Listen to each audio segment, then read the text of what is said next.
श्री कृष्ण चैतन्य प्रभु नित्यानंद, श्री अद्वैत गदाधर श्रीवासादि गौर भक्त वृंद। हरे कृष्ण कृष्ण कृष्ण हरे हरे, हरे राम राम राम हरे हरे। हरे कृष्ण।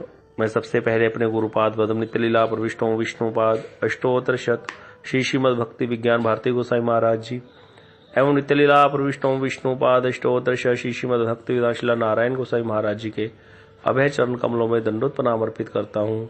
तत्पश्चात शिक्षा गुरुदेव पूज्यपाद परमेश्वर प्रभु जी, पूज्यपाद बाबा महाराज, पूज्यपाद भक्ति विदास श्रीधर महाराज जी के चरणों में मेरा दंडोत प्रणाम। आप सभी श्रोतृवृंद, भक्तवृंद, मातृवृंद सबके चरणों में मेरा यथा योग्य दंडोत प्रणाम।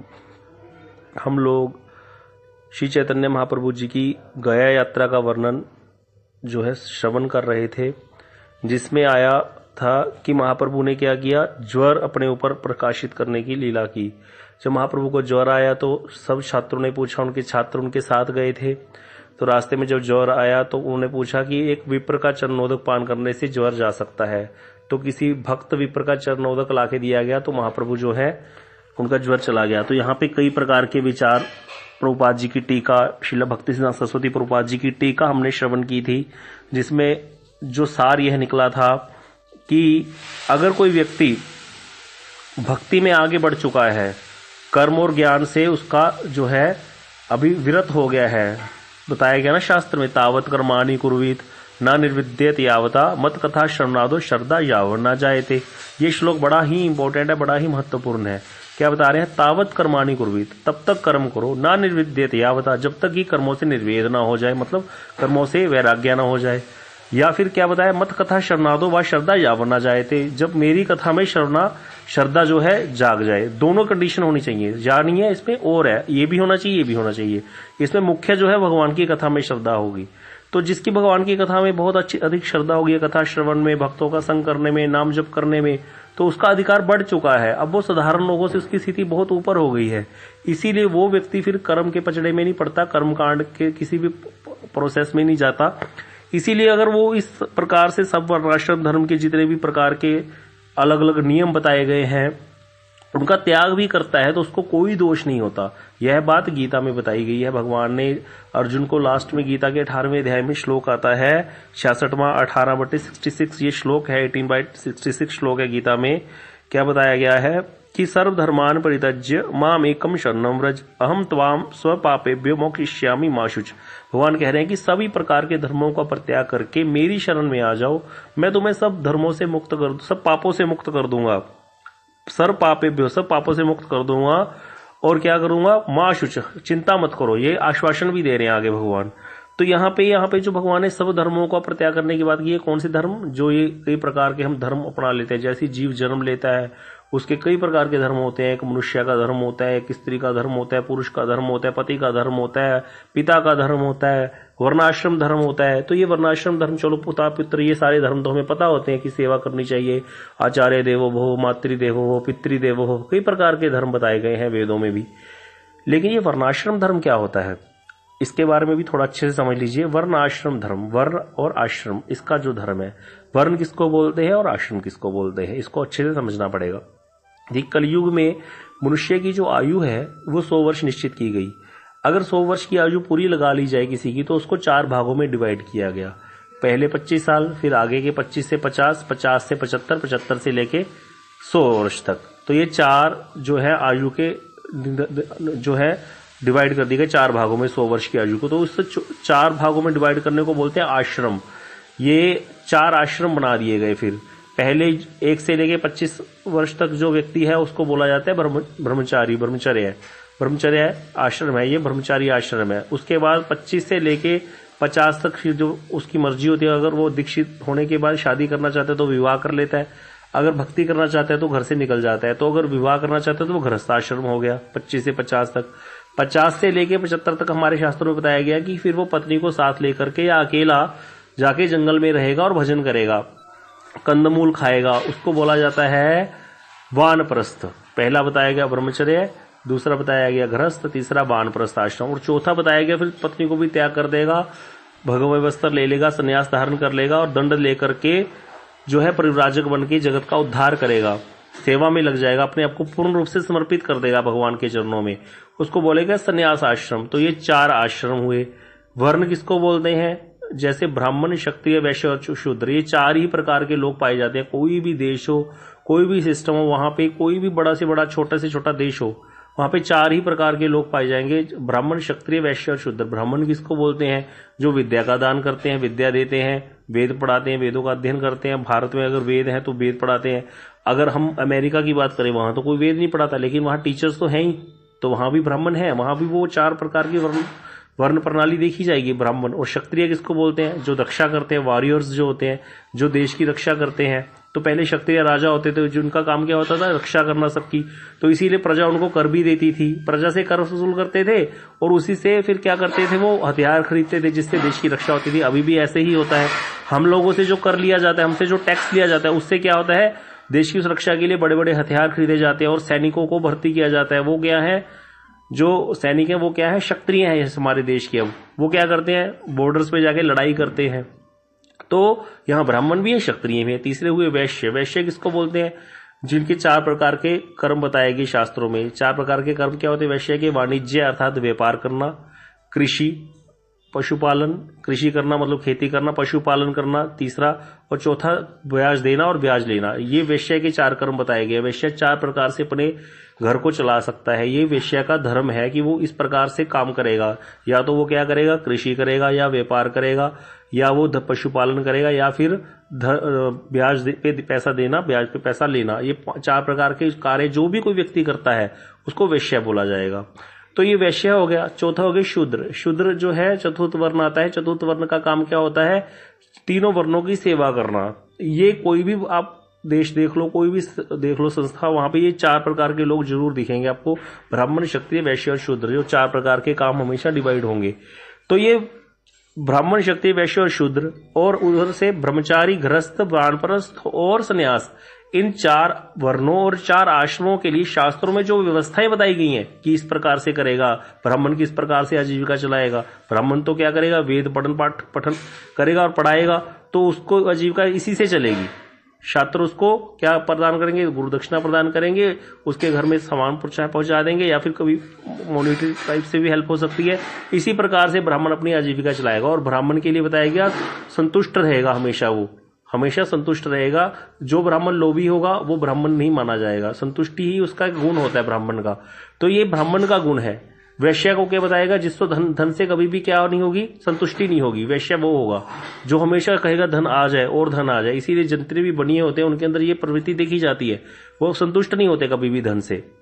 आजकल थोड़ा कलयुग बढ़ गया है, तो सभी वैश्य जैसे दिखते हैं, चाहे कोई ब्राह्मण है, चाहे क्षत्रिय, चाहे शूद्र है, सभी एक जैसे ही दिखते हैं। सबको लगता है बस पैसा आ जाए, पैसा आ जाए। क्योंकि जैसे जैसे कलयुग बढ़ेगा ये वर्णाश्रम प्रणाली जो है वो नष्ट होती जाएगी, खत्म हो जाएगी। और जहां भी ये वर्णाश्रम प्रणाली अच्छे से चल रही है वो देश बहुत सुव्यवस्थित है और अच्छे से चलते रहते हैं। जब अंग्रेज भारत में आए थे तो वो हैरान हो गए थे कि ये देश कैसे इतना अमीर है। क्यों? यहाँ पे वर्णाश्रम प्रणाली को बहुत अच्छे से फॉलो किया जाता था। लोग बड़े ही संतुष्ट थे और अपने अपने वर्ण और आश्रम के अनुसार ही जो शास्त्रों में व्यवस्था बताई गई है उसके अनुसार ही अपने धर्म पे चलते थे। तो ये वर्णाश्रम प्रणाली बड़ी अच्छी होती है। लेकिन यहाँ पे भगवान इस वर्णाश्रम धर्म प्रणाली को भी त्याग करने की बात कर रहे हैं, क्योंकि ये भी कहीं ना कहीं क्या है? जड़ है, इस संसार में दोबारा आने के लिए ही है। क्योंकि इसके लिए एक श्लोक बताया गया है भागवत में, स्वधर्मनिष्ठ शत जन्म भी पुमान विरिंचित मापी तथा परम ही माम अव्याकृतम भागवत वैष्णव पदम यथा विविधा कलात्ते। क्या बता रहे हैं? शिवजी बता रहे हैं परचेताओं को। भागवत के 4th स्कंद में कथा आती है। शिवजी परचेताओं को उपदेश दे रहे हैं कि स्वधर्मनिष्ठ शत जन्म भी पुमान। अगर कोई व्यक्ति अपने अपने धर्म का पालन, शत जन्म भी, शत होते हैं 100 जन्मों तक अपने धर्म का, वर्णाश्रम धर्म का अच्छे से पालन करे, तो क्या बोलेगा? क्या कहते हैं? विरिंचिता में थी, तो वो ब्रह्मा जी के पद को प्राप्त कर लेगा। मतलब उसको चांस हो जाएगा, उसकी एलिजिबिलिटी हो जाएगी कि किसी बार जब प्रलय होगी, ब्रह्मा जी जाएंगे, चेंज होंगे ब्रह्मा जी। तो महाप्रलय के बाद ब्रह्मा जी चेंज होते हैं, तो फिर ब्रह्मा जी जब चेंज होंगे तो फिर उस व्यक्ति को ब्रह्मा बना दिया जाएगा, जो व्यक्ति 100 जन्मों तक लगातार अपने वर्णाश्रम धर्म का अच्छे से पालन करेगा। ये बहुत आसान नहीं है कि कोई वैश्य हो या कोई ब्राह्मण हो, 100 वर्षों तक ब्राह्मण बने मान लो व्यक्ति, या शूद्र, कुछ भी बने चारों वर्णों में, और उस आश्रम के अनुसार वो चले, वर्ण और आश्रम के अनुसार वो अच्छे से चले, 100 जन्मों तक, 100 वर्षों तक नहीं, 100 जन्मों तक, क्योंकि ये शास्त्र में बताया गया अगर कोई 100 अश्वमेध यज्ञ करता है तो वो इंद्र पद को प्राप्त होता है। अगर 100 जन्मों तक कोई वर्णाश्रम धर्म की व्यवस्था को अच्छे से पालन करता है तो वो ब्रह्मा जी के पद को प्राप्त होता है। और शिव जी कहते हैं अगर इससे भी कुछ अधिक करता है वो धर्म कर्म, फिर वो मेरे पद को प्राप्त होता है।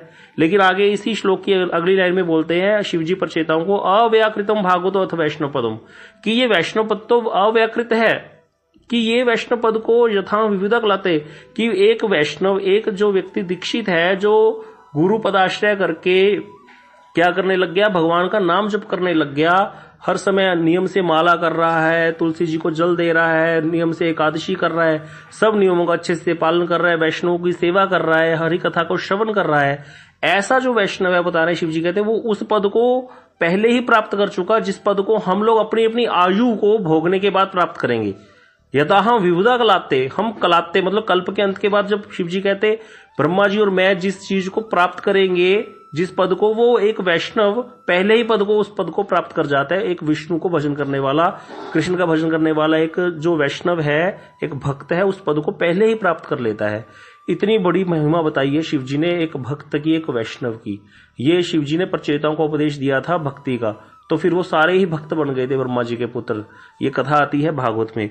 तो इसीलिए वैष्णव की महिमा बड़ी है। इसीलिए फिर वो वैष्णव जो होता है वो वर्णाश्रम धर्म प्रणाली हो या कुछ भी, उन सबको वो लंघन करके चला जाता है। लेकिन फिर वही बात आ गई, अगर कोई व्यक्ति वैष्णव नहीं है, भजन नहीं करता भगवान का, और फिर वो इन धर्म वैष्णव वर्णाश्रम धर्म प्रणाली को उल्लंघन करता है, तो उसको उसका कर्म बन जाता है, विपरीत कर्म बन जाता है, विकर्म बन जाता है, जिसका उसको फल भुगतना पड़ता है, कष्ट भोगना पड़ता है। तो ये दोनों चीजें डिफरेंस है, इसको समझना पड़ेगा अपने अपने अधिकार के अनुसार। स्व स्व अधिकारे या निष्ठा स गुना प्रकीर्तित, अपने अपने अधिकार के अनुसार जो निष्ठा है उसको गुण बताया गया। अगर कोई व्यक्ति इससे विपरीत करता है तो वो दोष बन जाता है। तो यहाँ पे ये बात अच्छे से समझने वाली है कि यहाँ पे भगवान ने क्या जो महाप्रभु हैं उन्होंने क्या कहा कि जो एक विप्र पादोदक का चरना, जो विप्र है उसका चरणामृत पान किया, जो भक्त था एक ब्राह्मण भक्त का। अगर हम किसी ऐसे ब्राह्मण का चरणामृत पान करते हैं जो कि भक्त नहीं है, जो कि मांस मदिरा खाता है, पीता है और क्या है, गलत आचरण करता है, उसका ब्राह्मण है करके उसको कर लेते हैं, तो हमारा भी नाश हो जाएगा।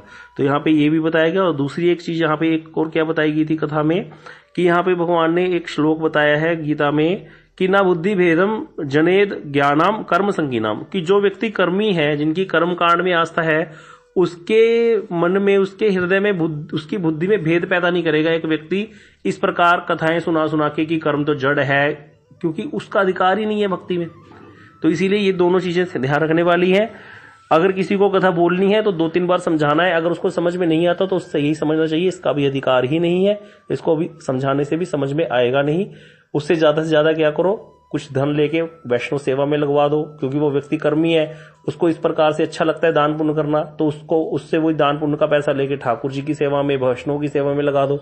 इसकी एक छोटी सी कथा याद आ गई कि कैसे कई बार कर्मी व्यक्ति का भी उद्धार हो जाता है। वैसे तो कर्मी का उद्धार होने का कोई किसी शास्त्र में वर्णन नहीं है कि जो व्यक्ति बहुत ज्यादा गौशालाएं बनवाए, या कोई व्यक्ति बहुत ज्यादा क्या करे, प्याऊ लगवा दिए जगह जगह, या अस्पताल खुलवा दिए, गरीबों की शादियां करवा दी, जहाँ अस्पतालों में जाके बच्चों को, गरीबों को दवाइयां बांटते हैं कई लोग। तो इस प्रकार के काम करने वालों को क्या भगवान मिल जाएंगे या मुक्ति हो जाएगी, कहीं वर्णन नहीं है। क्या होगा, ज्यादा से ज्यादा स्वर्ग मिल जाएगा, इंद्र के पद को प्राप्त कर लेंगे। लेकिन फिर उस पद को प्राप्त करने के बाद क्या लिखा है, ते तम भुक्त्वा स्वर्ग लोकों विशालम क्षीणे पुण्य मृत्य लोकों विशंति। वे उस ते तम भुक्त्वा, वे उस स्वर्ग लोक को भोल के, विशाल स्वर्ग लोक को भोल के, क्षीणे पुण्य क्षीण होने पर मृत्य लोकों विशंति, द्वारा आके यहीं पे गिरेंगे। एवं तेरी धर्मम अरुपन्ना गता गतम काम कामा लवंते। भगवान कहते इस प्रकार से वो वेद त्रयी में फंसे हुए, क्या, धर्म अर्थ और काम, ये 3 वेद त्रयी है, ये धर्म अर्थ काम, इसमें फंसे हुए जो व्यक्ति हैं, गतागतम, वो आना जाना करते हैं, काम कामा लभंते, क्या है, कामनाओं के कारण क्या करते हैं, बार बार आते हैं जाते हैं, आते हैं जाते हैं। तो इसीलिए ऐसे व्यक्ति को तो कभी गति नहीं हो सकती। लेकिन इसकी एक कथा आती है कि ऐसे ही किसी एक व्यक्ति की भी गति हो गई थी। क्या हुआ, एक व्यक्ति था, एक सेठ जी थे, उसको बड़ी श्रद्धा थी इस प्रकार के कामों को करने की, दरिद्र नारायण की सेवा करनी है जी। अब नारायण कब से दरिद्र हो गया, लेकिन वो क्या भावना करते हैं कि जीव जो है ये सारे नारायण है, जीव नारायण कैसे बन सकता है। हाँ, नारायणमय जगत हम दे सकते हैं, जैसे हम कहते हैं ना जलमय हो गया सब कुछ, जलमय हो गया और जल ही हो गया, तो फर्क है, एक चीज जल ही हो गई और एक जलमय हो गया, दोनों में फर्क है। तो भक्त नारायणमय देखते हैं, वासुदेवमय देखते हैं जगत को, वासुदेव नहीं देखते। तो ये दरिद्र नारायण, गरीबों को बोलेंगे दरिद्र नारायण की सेवा कर रहे हैं, तो ये शब्द ही गलत है। और इसीलिए ऐसे एक व्यक्ति था, वो बड़ी सेवा करता था, इस प्रकार से दान पुण्य करता था। तो उसने क्या किया, एक जगह जगह क्या करता था, प्याऊ लगवाता था, पानी के पीने के प्याऊ लगवा दिए। अब ऐसे ही उसने एक बार क्या किया, किसी ने उससे पैसे लेके, एक भक्त को उसने पैसे दिए, उस भक्त ने उसका वो प्याऊ कहाँ लगवा दिया, जो पानी पीने का जो प्याऊ लगा दिया, कहाँ पे, बद्रीनाथ जी के रास्ते में लगा दिया। तो बद्रीनाथ जी के रास्ते में पहले जो लोग जाते थे, आज से 50 साल पहले, वो पैदल जाते थे, वहां कोई व्यवस्था नहीं होती थी इस प्रकार। और वो लोग अपने श्राद्ध वगैरह करके जाते थे, पिंड करके जाते थे, कि अगर तो जिंदा रह गए तो वापस आ गए तो ठीक है, नहीं तो फिर हम अपना सारा काम कर्मकांड पूरा करके जाते थे। कई लोग जो जाते थे पैदल जाते थे। तो ऐसे कोई एक संत भी जाते थे, ज्यादातर संत ही जाते थे बद्रीनाथ जी की यात्रा में, और गृहस्थी बहुत ही कम, जो श्रद्धावान है कोई जाता था बूढ़े होने के बाद। अब ऐसे एक संत थे, वो जा रहे थे, अब जा रहे थे चलते चलते, मार्ग में उनको बड़ी प्यास लग गई। हाँ, और उस व्यक्ति ने क्या किया था, जिसने उससे पैसे लिए थे सेठ से, उसने एक पेड़ भी लगा दिया था उस रास्ते में, और पानी की भी व्यवस्था कर दी थी। अब वो जो संत जा रहे थे, उनको बड़ी प्यास लगी, शुदा से व्याकुल हो गए, और फिर उनको थोड़ा थकान भी हो गई। तो वो चलते चलते, धूप भी ज्यादा थी, एक जगह रुक गए, वहीं पे वो जहां पे पेड़ लगा हुआ था बरगद का। तो वो पेड़ के नीचे उन्होंने क्या किया, देखा कि पानी की भी व्यवस्था है, पानी भी पी लिया, और थोड़ी देर वहां पर रह करके विश्राम कर लिया, लेट गए। और फिर जब उठ के जाने लगे तो बड़े ही प्रसन्न हो गए, क्योंकि संत भजनानंदी थे। उनके मुख से निकल गया कि जिस व्यक्ति ने इस पेड़ को लगाया है और जिसने ये पानी की व्यवस्था की है, उसकी 7 कुलों का उद्धार हो जाए। अब उनके मुख से ऐसे निकलते उस सेठ का क्या हो गया, उद्धार हो गया, उसको भगवत प्राप्ति हो गई। क्यों हो गई भगवत प्राप्ति? ऐसे सीधे नहीं हुई, मतलब उसने भी साधन किया, लेकिन वो भक्ति के उसके अंदर बीज आ गया, जो कि पहले नहीं था। तो ये कैसे हो गया? क्योंकि उससे सेवा करते करते गलती से किसी वैष्णव की भी सेवा हो गई। ऐसे भी होता है, इसको बोलते हैं अज्ञात सुकृति। सुकृति होती है जो ऐसे कार्य करना जिससे भगवान की भक्ति हो जाए। सुकृति 2 प्रकार की होती है। सुकृति का अर्थ है सुकृत, अच्छे कार्य। सुकृत मतलब अच्छे कार्य, सुकृत मतलब 2 प्रकार की सुकृति होती है। एक होती है अवांतर फलों उन्मुखी सुकृति, एक होती है भक्ति उन्मुखी सुकृति। भक्ति उन्मुखी सुकृति क्या होती है? जब हमसे ऐसे कार्य हो जाए जिससे हमारी भक्ति बढ़ेगी, अच्छे कार्य ऐसे वाले हो जाए जिससे हमारी भक्ति बढ़ेगी, उसको बोलते हैं भक्ति उन्मुखी सुकृति। जब हमारे से ऐसे वाले कार्य हो जाएं जिससे हमारा कर्म, ज्ञान और योग की तरफ रुझान बढ़ेगा, उसको बोलते हैं अवांतर फलों उन्मुखी सुकृति। ये 3 प्रकार की होती है, कर्मोन्मुखी, ज्ञानोन्मुखी और योग उन्मुखी सुकृति। तो ये कोई व्यक्ति है, जितने भी संसारी लोग होते हैं जिन्होंने कभी भगवान की कथा नहीं सुनी, भागवत की अच्छे से समझा नहीं, किसी वैष्णव के मुख से, वृंदावन आकर के भी वैष्णव का संग नहीं किया, तो उनकी जो सुकृतियां जितनी भी बनती हैं धाम आने से या कुछ भी करने से, वो कौन सी बनती है? अवांतर फलोन्मुखी सुकृतियां बनती है। क्यों? भक्ति उन्मुखी नहीं बनती। क्यों नहीं बनती? क्योंकि पहली बात तो उनके हृदय में क्या है, उनको पता ही नहीं है, इसीलिए वो कोई वैष्णव की सेवा कर ही नहीं पाते, तुलसी जी को जल नहीं दे पाते, इस प्रकार से कुछ होता नहीं है उनसे। तो जब भक्ति के 64 अंगों का किसी भी तरीके से पालन हो जाए, चाहे जान के चाहे अनजाने में, तब बनती है भक्ति उन्मुखी सुकृति। और बाकी सब जो कोई भी कार्य करेंगे, हम मान लो किसी को पानी पिला दिया, या कोई जो है गाय दान कर दी, या कुछ भी सेवा कर दी किसी की, कोई अस्पताल में जाके दवाइयां बांट आए, बंदरों को खिला दिया, या कुछ भी कर दिया, तो वो बनेगी कर्म उन्मुखी सुकृति, ज्ञान उन्मुखी सुकृति या योग उन्मुखी सुकृति।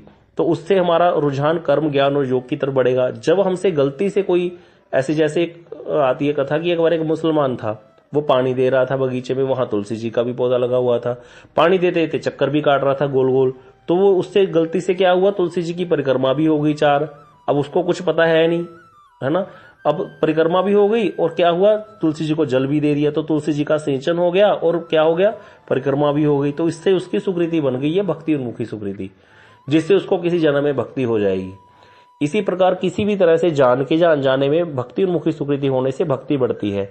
इसीलिए जितने भी भक्त हैं जो भक्ति मार्ग में प्रवेश कर जाते हैं, जो साधक जो होते हैं, जो भक्ति मार्ग में आगे बढ़ने की चेष्टा करते हैं, वो हमेशा ऐसे कार्य करते हैं जिससे उनकी भक्ति उन्मुखी सुकृति बने, और जो अवांतर फलोन्मुखी सुकृति है वो कम हो। मतलब वो करते ही नहीं इस प्रकार के कार्य जिससे उनकी ये वाली सुकृति बने। जैसे कई बार कई लोग प्रश्न करते हैं कि चलो ठीक है, हम लोग जो है समझ गए हैं कि हमें ज्यादा इस प्रकार के दान पुण्य के कार्यों में नहीं जाना चाहिए, लेकिन फिर भी हम थोड़ा बहुत कोई आता है तो उसको दे देते हैं, क्योंकि चित्त तो भक्तों का बड़ा उदार होता है। तो फिर हम क्या उसको बंद कर दे देना? अब देखा जाए तो उसको बंद नहीं करना चाहिए, फिर क्या हो गया, दे दिया। लेकिन जो शुद्ध भक्त होते हैं वो कभी भी इस प्रकार के कार्य जनरली करते नहीं है, क्योंकि वो कभी भी इस प्रकार की पूरी सुकृति बनाते ही नहीं है। हाँ, अगर उसको देंगे, किसी को कोई हेल्प करेंगे, मान लो कोई रास्ते में किसी व्यक्ति का एक्सीडेंट हुआ पड़ा है, तो क्या हम उसको उठा के भाई उसको हॉस्पिटल नहीं लेके जाएंगे?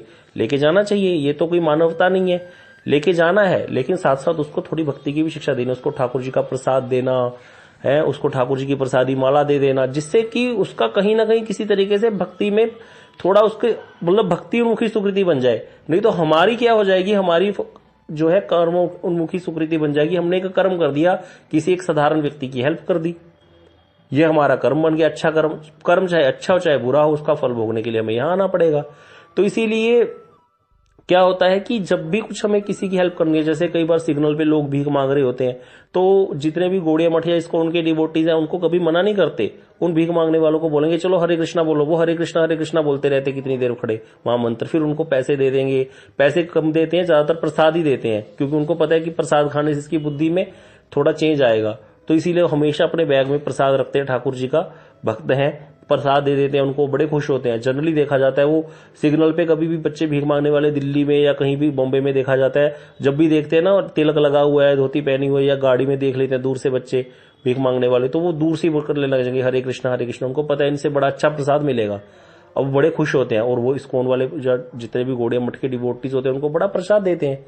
इससे क्या हो गया, उनकी सेवा भी होगी, मतलब उन्होंने मानवता का जो एक बनाया गया कि भाई किसी की हेल्प करनी चाहिए, वो भी उल्लंघन नहीं हुआ, और साथ साथ उनसे उनकी सेवा भी हो गई, क्योंकि उन्होंने क्या किया, उनको भक्ति का थोड़ा कुछ अब उनकी सुकृति में बना दिया, उनका प्रवेश करवा दिया। कहीं कभी उनका भी चांस बन सकता है कि वो भी भजन कर ले।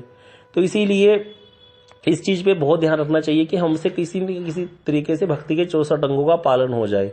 अब भक्ति के 64 अंग कौन कौन से हैं, अभी एक एक अंग बड़ा ही उसको फिर लंबा चला जाएगा, लेकिन मुख्य 9 अंग हैं, उसको समझ लीजिए।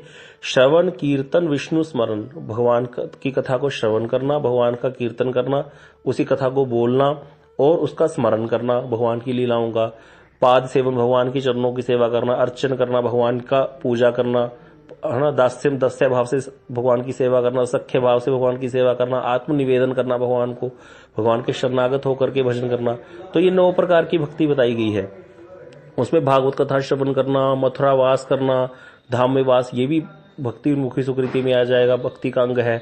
तो ये 64 अंग भक्ति के कौन कौन से, इसकी आपको लिस्ट भेज दी जाएगी, जिससे आप इसको पढ़ सकते हो। उन कर्मों को, उन चीजों को करने से वो कर्म नहीं है, वो भक्ति है, उससे भक्ति बढ़ती है हमारी। तो इसीलिए हमेशा एक भक्त को क्या ध्यान रखना चाहिए, एक साधक को, कि किसी भी प्रकार से अपनी हानि ना करे, हर प्रकार से अपनी भक्ति को बढ़ाए। उससे क्या होता है, जितना वो, कई लोग बड़ा ही हृदय से चाहते होते हैं कि हम भजन करें, लेकिन वो कर नहीं पाते। क्यों? क्योंकि उनको संग नहीं मिल पाता वैसा वाला। तो वो संग ना मिलने के कारण, वैसी हरी कथा ना मिलने के कारण क्या होता है, खिचड़ी बन जाती है दिमाग में। कहीं से कुछ सुना फिर उसमें लग गए, कहीं से कुछ और सुन लिया फिर उसमें लग गए, एक जगह एक निष्ठ होकर के लग के भजन नहीं कर पाते, इसीलिए बढ़ नहीं पाते आगे। तो इसीलिए ये बहुत ध्यान देने वाली बात होती है कि एक भरोसा एक बल एक आस विश्वास, बताएगा ना, एक ही भरोसा हो, एक ही बल हो, एक ही आश विश्वास हो कि भगवान की शरणागत हो गए भैया, अब कृष्ण भजन करना है। और उस भजन, कृष्ण भजन को बढ़ाने के लिए जितने भी प्रकार के भक्ति के अंग हैं, उन सबका कैसे भी करके जाने अनजाने हमें पालन करना है। जब हम प्रभु जी के पास आए थे शुरू में, कभी कभी प्रभु जी को पूछा, सुबह कथा श्रवण कर ली मान लो, अब सर्दियों में आते थे तो प्रभु जी को बोलते, प्रभु जी 10 बजे अभी तो हमें शाम तक फ्री है, शाम को कथा सुननी है, तो हम क्या गिरिराज जी परिक्रमा करें? तो प्रभु जी कभी मना नहीं करते थे, बोलते थे जाओ जाओ जाओ, जितनी सुकृतियां अर्जित कर सकते हो कर लो, इतनी सुकृतियां इकट्ठी कर लो, इतनी सुकृतियां इकट्ठी कर लो कि जब अगले जन्म में जन्म हो ना तुम्हारा, तो हाथ से माला हो तुम्हारे, जन्म लेते ही हाथ से माला ना छूटे तुम्हारे। और इस जन्म में कहते हैं कि ध्यान रखो, इस जन्म में भक्ति नहीं होगी, बोलते हैं, हमें समझाते थे शुरू में जब हम आए थे, बोले इस जन्म में हाथ से माला ना छूटे, यही बहुत बड़ी बात है। बस यही सोचो कि इस जन्म में हमें क्या करना है, अगले जन्म की तैयारी करनी है पूरी, कि हाँ अब अगले जन्म में पूरा हमें ऐसे परिवार में फिर जन्म मिलेगा जहां पे पहले से ही भजन का माहौल होगा। तो वो कैसे मिलेगा, जब हम भक्ति उन्मुखी। अब इसमें कोई किसी ने एक बार प्रश्न कर दिया, प्रभु जी अगले जन्म पे क्यों जाए, क्या पता हमारा इसी जन्म में उद्धार। प्रभु जी कहते वो तो बात है ही, अगर ठाकुर जी ने कृपा करनी होगी तो वो तो हो ही जाएगी, लेकिन इतनी बड़ी आशा इस तरह से मत लगाओ। हमें अपनी तरफ से क्या सोचना चाहिए कि धीरे धीरे संचय करते रहो। चिड़िया जैसे छोटी सी चोंच से अपनी भरती रहती है ना हर समय, उतना संचय करते रहो सुकृतियों का अपने आप। अगर भगवान की कृपा होनी होगी तो वो तो कृपा के भंडार तो है ही खुले भगवान के, वो तो कर ही देंगे जब कृपा करनी है। वैष्णव ने कृपा करनी है, भगवान ने करनी है, वो एक अलग चीज है। उसके ऊपर निर्भर रह के हम कुछ भी ना करें। इससे अच्छा है कि हमें अपनी तरफ से हमेशा क्या करना चाहिए, ज्यादा से ज्यादा सुकृत अगर अर्जित करते रहना चाहिए, भक्ति उन्मुखी सुकृति को बढ़ाते रहना चाहिए।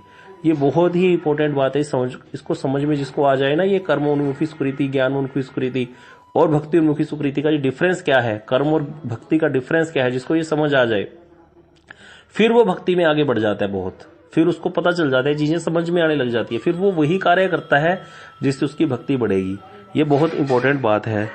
अब यहाँ पे एक श्लोक बताया, ये यथा माम प्रपेदन्ते ताम तथैव भजाम्यहम् मम वर्तमान और अनुवर्तन्ते मनुष्या पार्थ सर्वशः। भगवान कह रहे हैं कि हे पार्थ, जो जिस भाव से मेरा भजन करते हैं मैं उनको उसी भाव से ही अपनी उनकी प्रतीति के अनुसार भजता हूं। मतलब भगवान क्या कह रहे हैं यहाँ पे, कि भगवान कह रहे हैं कि अगर कोई मेरे को सकाम कर्मी होके भजता है, कि मेरे से कामना रख के मेरा भजन करता है, तो मैं उसकी उस कामना के अनुसार उसका फल दे देता हूं। अगर कोई निष्काम भाव से, अर्थात कोई मेरी भक्ति कामी होकर के मेरा भजन करता है, तो फिर उसके भजन के अनुरूप उसको मैं वैसा वाला फल प्रदान कर देता हूं। तो यहाँ पे जो है, कई लोग कहते हैं कि अर्जुन ने यहाँ पे प्रश्न कर दिया, कह रहे कि इसका अर्थ तो भगवान में वैषम्य हो गया, क्योंकि भगवान क्या करते हैं कि सिर्फ इसका अर्थ तो ये हुआ ना, भगवान अपने शरणागत व्यक्तियों को भक्ति प्रदान करते हैं जो व्यक्ति की इच्छा लेकर के आए हैं। और जितने भी अन्य सकाम व्यक्ति हैं जो कि कामनाओं को लेकर के भगवान के पास आते हैं, उनको तो भगवान अपनी भक्ति प्रदान नहीं करते। तो इसीलिए भगवान ने कहा हाँ बिल्कुल, जो जैसे मेरा भजन करता है मैं उसका वैसे ही भजन करता हूं। अब कहते हैं जो जितने भी सकाम कर्मी लोग हैं वो मेरा त्याग कर देते हैं, वो कभी भगवान का भजन नहीं करते, कृष्ण का भजन नहीं करते। जितने भी कामनाओं से भरे हुए लोग होते हैं ना, वो कभी कृष्ण भक्ति नहीं करते। पता नहीं, ये देखा जाएगा जनरली। वो क्या करेंगे, सारे फल भोगनों, जिनके हृदय में बड़ी सारी कामनाएं होती है ना, ये फैक्ट्री बढ़ानी है, बड़ी गाड़ी लेनी है, बड़ी कोठी बनानी है, वो नाना प्रकार के देवी देवताओं की भजन उपासना करेंगे। मंगलवार को हनुमान जी के मंदिर जाएंगे, सोमवार को शिव जी के मंदिर जाएंगे है, और गुरुवार को साईं बाबा के जाएंगे, या किसी पीर फकीर के दिया बतासे लेकर के जाएंगे। सब प्रकार किसी को भी छोड़ेंगे नहीं। तो भगवान कहते मैं क्या करता हूं, उनकी उपेक्षा नहीं करता। मैं क्या करता हूं, जितने भी सारे देवी देवता हैं जो जहां भी है, उनको उनके उस व्यक्ति की उस श्रद्धा को उसमें मैं और ज्यादा स्थिर कर देता हूं, बल्कि वो अच्छे से भजता है फिर उसी देवी देवता को, और मेरे द्वारा निर्धारित किए हुए फल को फिर वो देता है देवी देवता, और फिर वो उस देवी देवता से उस फल को प्राप्त करता है। लेकिन कहते हैं आगे, फिर भगवान ने इसी श्लोक में आगे बता दिया कि जो मेरे भक्त हैं वो कैसे भी भजे वो मुझे प्राप्त करते हैं, और देवी देवताओं को भजन करने वाले वो देवी देवताओं को प्राप्त करते हैं, भूतों प्रेतों को भजन करने वाले भूतों प्रेतों को प्राप्त करते हैं, पितरों को भजन करने वाले पितरों को प्राप्त करते हैं। लेकिन मेरे भक्त चाहे कैसे भी भजें वो मुझे ही प्राप्त होते हैं। तो इसीलिए फिर हमें क्यों ना कैसे भी भजें, अर्थात चाहे सकामी होकर के भगवान का भजन करो क्योंकि भगवान के भजन में ऐसी शक्ति है कि अगर कोई कामना लेकर के भी भगवान का भजन करता है, धीरे धीरे अपने आप उसकी वो कामना भी नष्ट हो जाती है, हृदय से वो कामना चली ही जाती है। इसके बड़े प्रमाण हैं। तो इसीलिए भगवान के भक्ति में बड़ा ही फायदा है, कृष्ण भक्ति में बड़ा ही फायदा है। अगर कोई काम कर्मी भी है, उसकी भी वो कामना धीरे धीरे अपने आप नष्ट हो जाती है। उसको बहुत जल्दी ये जो संसार का कड़वापन है वो समझ में आ जाता है, नहीं तो आता ही नहीं है। इस प्रकार से ही दोबारा दोबारा आना जाना चलता रहता है। तो इसीलिए ये कथा यहाँ पे एक ही श्लोक हुआ आज, इस 24 श्लोक इस अध्याय का। अगली बार इसको अच्छे से समझेंगे और आगे क्या वर्णन किया है श्रील सरस्वती प्रभुपाद जी ने। गौर प्रेमानंदे हरि हरि बोल। वांछा कल्पतरुभ्यश्च कृपा सिंधु भैवच पतितानां पावनेभ्यो वैष्णवेभ्यो नमो नमः।